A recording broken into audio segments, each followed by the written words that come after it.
जा जा मैं हूँ प्यार तेरा। देखो देखो देखो देखो एन इवनिंग इन पेरिस। ये मेरे हाथ में तेरा हाथ, नए जज्बात मेरी जान। इन गानों को देखकर और सुनकर ऐसा लगता है मानो शम्मी कपूर के अंग अंग से मोहम्मद रफ़ी साहब की आवाज़ फूट रही है। किसी ने सच ही कहा है कि बॉलीवुड के गोल्डन एरा में मोहम्मद रफ़ी साहब सुर थे तो शम्मी कपूर शरीर। आजकल तेरे मेरे प्यार के चर्चे हर ज़बान पर। अकेले कहाँ जा रहे हो। इजहार मोहब्बत के नगमों में शम्मी कपूर का अंदाज कुछ ऐसा होता था मानो उनके पैर के नाखूनों से लेकर सिर के बाल तक नायिका के कदमों में बीत जाने को बेताब हों। इस अंदाज़े बयां के साथ शम्मी कपूर नाम का तूफान जब रूपहले पर्दे पर आता था तो उस तूफान की गर्जना रफ़ी साहब की आवाज़ से आती थी। आसमान से आया फरिश्ता प्यार का। मैं किसी की जान को जाते हुए देखा है, वो देखो मुझसे रूठ कर। शम्मी कपूर की इस डूब कर अभिनय करने वाली ऊर्जा को, उनकी बेतहाशा एनर्जी को रफ़ी साहब की आवाज़ नहीं मिलती तो ये किस दिशा में जाती ये कहना मुश्किल है। शम्मी कपूर खुद कहते थे कि रफ़ी साहब मेरी आवाज़ हैं और मैं उनके बिना कुछ नहीं। I can definitely say one thing that without Rafi Saab, I was incomplete. लेकिन एक बार शम्मी कपूर ने रफ़ी साहब की परीक्षा लेने की कोशिश की तो रफ़ी साहब ने भी उन्हें इस अंदाज में जवाब दिया कि शम्मी कपूर तो रफ़ी साहब के और भी बड़े फ़ैन हो गए। आज की इस खास पेशकश में हम रफ़ी साहब और शम्मी कपूर के बीच हुए इसी दिलचस्प किस्से की बात करेंगे। तो चलिए शुरू करते हैं एनर्जी से भरे एक्शन और आवाज़ के जादुई अंदाज का ये जोशीला सफ़र।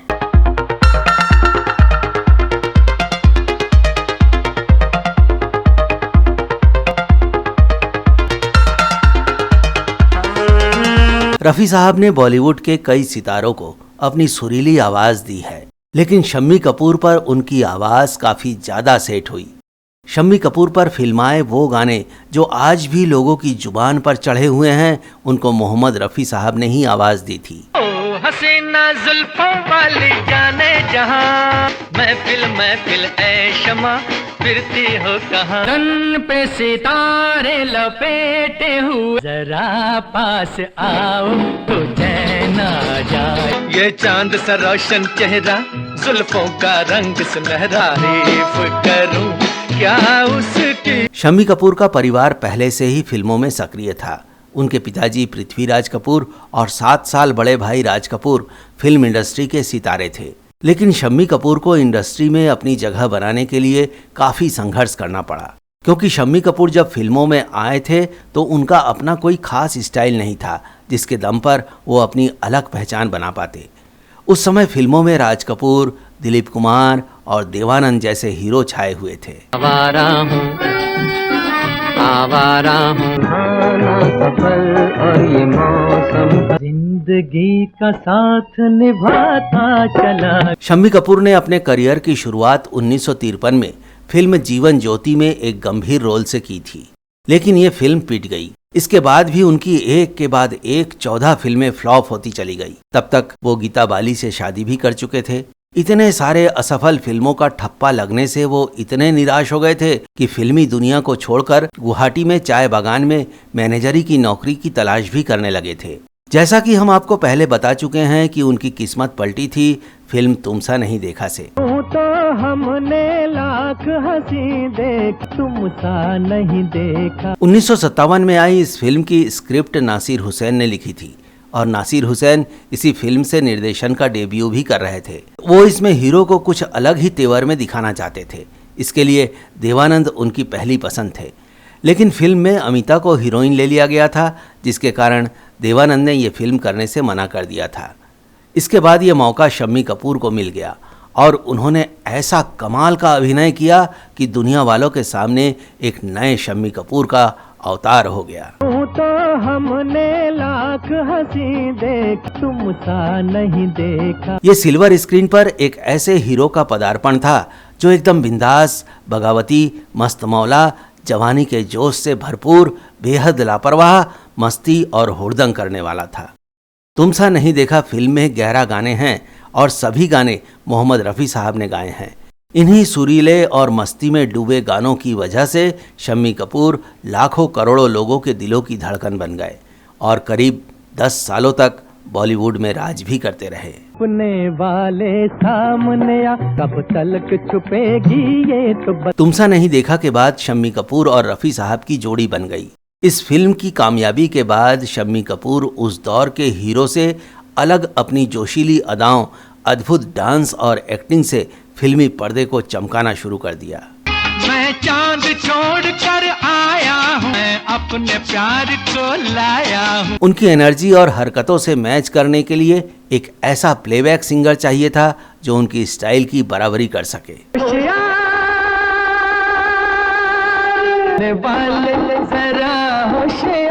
हम सब जानते हैं कि रफ़ी साहब बहुत विनम्र और संकोची शख्स थे।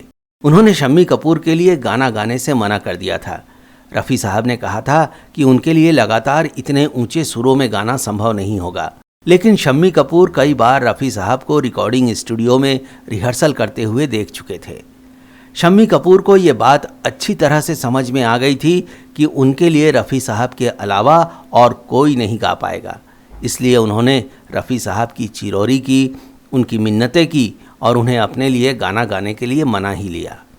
तो रफ़ी साहब भी शम्मी कपूर के लिए हमेशा पूरा दम लगाकर और खुले गले से गाने लगे। चाहे कोई मुझे जंगली कहने दो जी कहता रहे। ये बहुत मुश्किल काम था क्योंकि इसमें आवाज़ की ताकत, सांसों पर नियंत्रण और सुरों पर पक्की पकड़ की ज़रूरत थी। जाहिर है रफ़ी साहब के पास ही ये सारी क्षमताएं भी थी। अब रफ़ी साहब को ये पता रखना पड़ता था कि किस गाने में अभिनय करते हुए शम्मी कपूर कैसी हरकतें या करतब करेंगे। वो उसी हिसाब से अपने सुरों का उतार चढ़ाव रखते थे। हंसी चेहरा है। शम्मी कपूर और रफ़ी साहब के गानों के संबंध में एक दिलचस्प बात यह भी थी कि ऊंचे सुरों वाले गानों के साथ ही शम्मी कपूर की फिल्मों में बड़े कोमल सुरों वाले रोमांटिक गाने भी हुआ करते थे। आग में जलते रहे, इस रंग बदलती दुनिया में। इस तरह ये दोनों हस्तियां सुर और एक्टिंग का ऐसा कॉम्बिनेशन पेश करते थे कि देखने सुनने वाले आज भी दीवाने हो जाते हैं। दोनों का ये साथ करीब 30 साल तक चलता रहा। खुली पलक में झूठा गुस्सा। शम्मी कपूर भी अपने गानों को लेकर बेहद सजग रहते थे। अपने रोल के मुताबिक गाने चुनने से लेकर संगीत बनने तक वो इसकी पूरी प्रक्रिया में शामिल रहते थे। साल 1968 में एक फिल्म आई थी ब्रह्मचारी। इसमें शम्मी कपूर के साथ मुमताज़, राजश्री और प्राण की मुख्य भूमिकाएं थीं। इस फिल्म का ये गाना आज भी सुपरहिट है। झरोखे में तुझको बिठा कर यादों को तेरी मैं दुल्हन बना। जिस दिन इस गाने की रिकॉर्डिंग थी उस दिन अपनी आदत के मुताबिक शम्मी कपूर भी रिकॉर्डिंग स्टूडियो में मौजूद थे। तो इस गाने की रिकॉर्डिंग के दौरान शम्मी कपूर ने रफ़ी साहब के सामने एक शर्त रख दी। उन्होंने रफ़ी साहब से कहा कि अगर आप इस गाने का मुखड़ा और अंतरा एक ही सांस में गा देंगे तो आपकी तारीफ में 4 चांद लग जाएंगे। इस पर रफ़ी साहब मुस्कुरा दिए। इस फिल्म का संगीत शंकर जयकिशन ने दिया था और गाने लिखे थे हसरत जयपुरी ने। तो जब रिकॉर्डिंग शुरू हुई तो रफ़ी साहब ने शर्त के मुताबिक ये पूरा गाना एक ही सांस में गा दिया। कल तेरे जलवे पर आए भी होंगे, लेकिन झलक मेरे ख्वाबों में हो। जबकि एक एक गाने की रिकॉर्डिंग में कई कई टेक होते थे और कभी कभी तो एक गाने की रिकॉर्डिंग पूरे दिन में भी नहीं हो पाती थी। लेकिन उतार चढ़ाव वाले इस सुपरहिट गाने को रफ़ी साहब ने एक ही टेक में ओके कर दिया।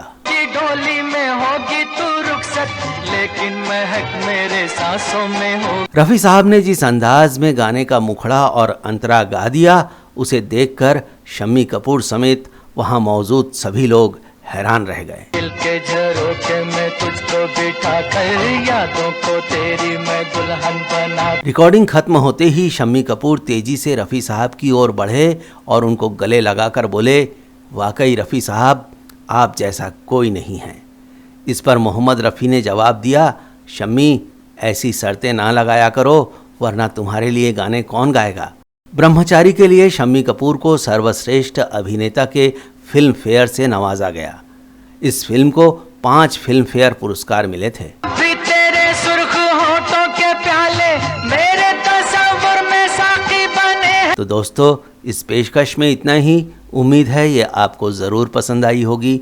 हम जल्द ही फिर हाजिर होंगे आपके लिए ऐसी ही मज़ेदार कहानियाँ और रोचक जानकारियाँ लेकर। नमस्कार दोस्तों। अभी तेरी जुल्फ के मस्त साए बिरहा की धूप में साथी बने हैं।